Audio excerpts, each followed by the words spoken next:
Today's topic is to find the intensity of electric field at a point due to a thin conducting infinite sheet. Right? How will we find the intensity at any point due to a thin uniform sheet? We will use Gauss theorem. Right?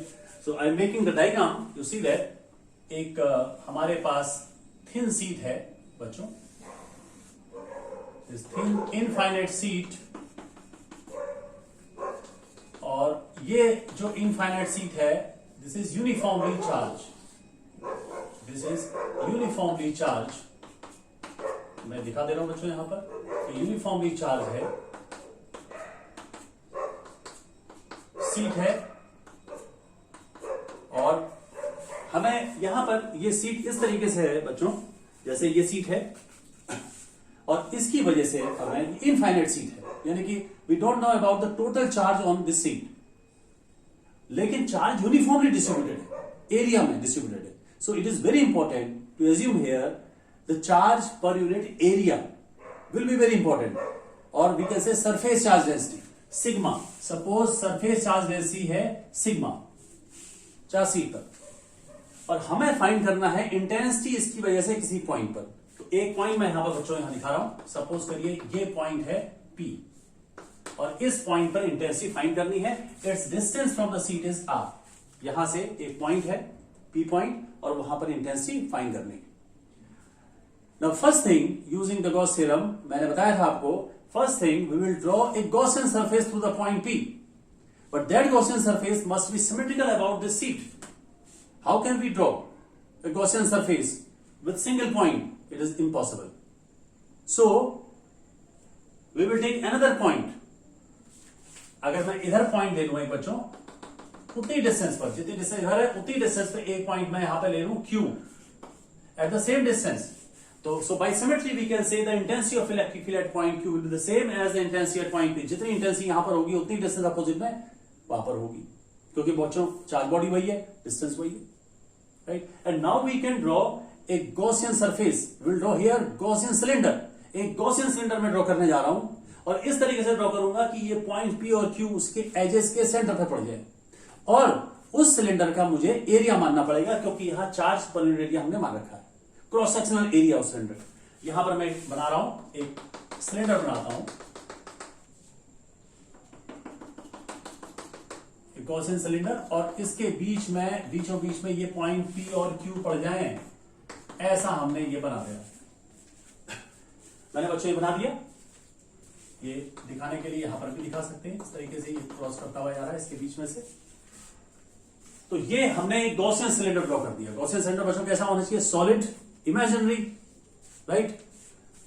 तो हमने ये दिखा दिया है यहां पर और symmetrical दिखा दिया है. ये गॉसियन सिलेंडर आप समझ सकते हैं, ये समझ लीजिए कि ये जैसे कि सीट है और इसके बीच से होता हुआ ये जा रहा है, क्रॉस करता हुआ इसके बीच से यहां से जा रहा है.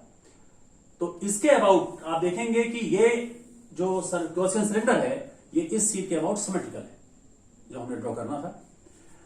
और अब हम आते हैं इस बात पर, और जैसा मैंने कहा कि इसका क्रॉस सेक्शनल एरिया मैंने A मान लिया सिलेंडर का. And now we can apply Gauss theorem. लेकिन गॉस थ्योरम अप्लाई करने से पहले मैंने कहा था कि ये करना आप जरूर, कि इसके बाद नेक्स्ट स्टेप ये है कि आप डिफरेंट पॉइंट्स पर, P पॉइंट पर हम देखते हैं कि एरिया वेक्टर, इंटेंसिटी वेक्टर, इसको ड्रॉ करते हैं और देखते हैं कि सरफेस पूरा कवर हो रहा है या नहीं कवर हो रहा है. तो सबसे पहले मैं आता हूं इस एरिया एलिमेंट, इसको एरिया एलिमेंट मान लेता हूं पूरा. एरिया है इसका. इंटेंसिटी वेक्टर का डायरेक्शन क्या होगा बच्चों? सीट की वजह से इंटेंसिटी निकालनी है, आपको पता है. ये सीट की वजह से आपको इंटेंसिटी निकालनी है. यूनिफॉर्मली चार्ज है यहां पर, आपको पता है कैसे निकालते हैं. पॉजिटिव चार्ज को इमेजिन कीजिए, उसको ये रिपेल करेगा, ये इंटेंसिटी का डायरेक्शन हो जाएगा. एरिया वेक्टर कैसे लेते हैं बच्चों? एरिया वेक्टर लेते हैं आउटवर्ड और नॉर्मल. यहां पर आपने ये सिलेंडर है गॉसियन सिलेंडर, यहां पर लेना है एरिया वेक्टर. एरिया वेक्टर कैसा होना चाहिए? आउटवर्ड और नॉर्मल. तो ये आप सोचिए, ये डिस्क रखी हुई है और इसके सेंटर से कनेक्ट कर दिया बाहर की ओर, यानी कि ये एरिया वेक्टर हो गया A. लेकिन अगर आप E डॉट A करेंगे तो केवल जो फ्लक्स निकलेगा वो इसके थ्रू का निकलेगा. राइट? तो अभी कंप्लीट नहीं हुआ मामला, इसलिए हम इधर वाले पाते हैं. यहां पता है इंटेंसिटी का डायरेक्शन इधर होगा, ऑब्वियस है, और वही होगा जितना उधर है. एरिया वेक्टर कैसे होगा बच्चों? इस पर निकालना है out order normal, out order इधर की ओर, सेंटर से कनेक्ट कर दिया, ये एरिया वेक्टर ए हो गया। अब ये सरफेस हो गया, ये सरफेस हो गया, लेकिन कर्व सरफेस बचा रह गया।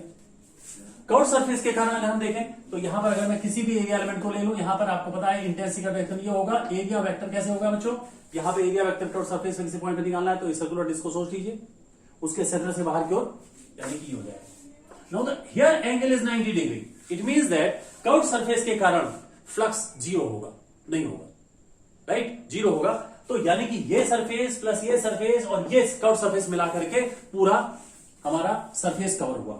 तो now we can apply the Gauss theorem, that is E dot ds equals to 1 upon epsilon 0k into net charge within Gaussian surface, इसको अप्लाई करना है बच्चों। देखिए कैसे अप्लाई करते हैं, ये देखिए E डॉट ds का मतलब है सरफेस पूरा कवर हो जाना चाहिए, राइट। यहां पे 3 पार्ट में करना पड़ेगा। सबसे पहले इसके बदले मुझे लिखना पड़ेगा E डॉट a, तो वो राइट वाला surface edges, plus E dot a left वाला एज, और प्लस 0, ये समझाने के लिए मैंने लिख दिया आपको। ये तीनों जब मैं लूंगा तब E डॉट ds का मतलब ये होगा। अब ये पूरा कवर हो गया। Now equal to 1 upon epsilon 0k into net charge within Gaussian surface, Gaussian cylinder. Gaussian cylinder के अंदर नेट चार्ज कितना है बच्चों, ध्यान दीजिएगा, चार्ज है सीट पर और सिलेंडर इसके अंदर से होता हुआ जा रहा है। तो ध्यान रखिएगा जितना एरिया ऑफ क्रॉस सेक्शन इस सिलेंडर का है यहां पर, जो उस एरिया में चार्ज आएगा सीट का, जो चार्ज उस एरिया में आएगा, यानी कि ए एरिया, ए क्रॉस एरिया, ए एरिया में जो चार्ज आएगा वही सिलेंडर के अंदर है। चार्ज पर यूनिट एरिया कितना है sigma, A area of cross section कितना आएगा सिग्मा ए, राइट। अब मैं आगे बढ़ता हूं, E डॉट ए, इसके बीच में एंगल कितना है 0, तो E a plus this will be E a equal to sigma A upon epsilon 0k। ये क्या हो जाएगा बच्चों, 2EA equals to sigma A upon epsilon 0k। तो E equal to A cancel हो गया बच्चों, E इक्वल टू क्या आ गया सिग्मा अपॉन 2 एप्सिलॉन 0k। बहुत स्पेशल फॉर्मूला है बच्चों ये, because here you see that the intensity does not depend upon R. The intensity is independent of the location of the point. Seat के कारण से अगर इंटेंसिटी यहां निकालनी है, यहां निकालनी है, यहां निकालनी है, अगर सरफेस चार्ज डेंसिटी वही है तो चेंज नहीं होगा, सेम होगा। It depends only upon the surface charge density sigma. So this formula is very important and this application is also very important. बच्चों 4 एप्लीकेशन में डिस्कस कर चुका हूं अभी तक, चारों एप्लीकेशन इंपॉर्टेंट है। बोर्ड एग्जाम में, हर एक बोर्ड एग्जाम में एक क्वेश्चन एप्लीकेशन से मोस्ट प्रोबेबली हर साल पूछा जाता है, right. It must be very clear to you. अब एक क्वेश्चन मैं आपके ऊपर छोड़ता हूं, अगर ये थिन सीट नहीं हो, थिक सीट हो, अगर थिक सीट होगी तो इंटेंसिटी का फॉर्मूला क्या होगा, क्या इंटेंसिटी का फॉर्मूला यही रहेगा या डिफरेंट होगा? You imagine that and think that and try to solve this one. और अगर आपको नहीं आएगा, you write down in the comment box, I will discuss it later on. And the next topic I will take, topic है वो, application तो चारों पूरी हो गई। टॉपिक है कि we can derive the Gauss theorem from Coulomb's law and we can derive the Coulomb's law from the Gauss law.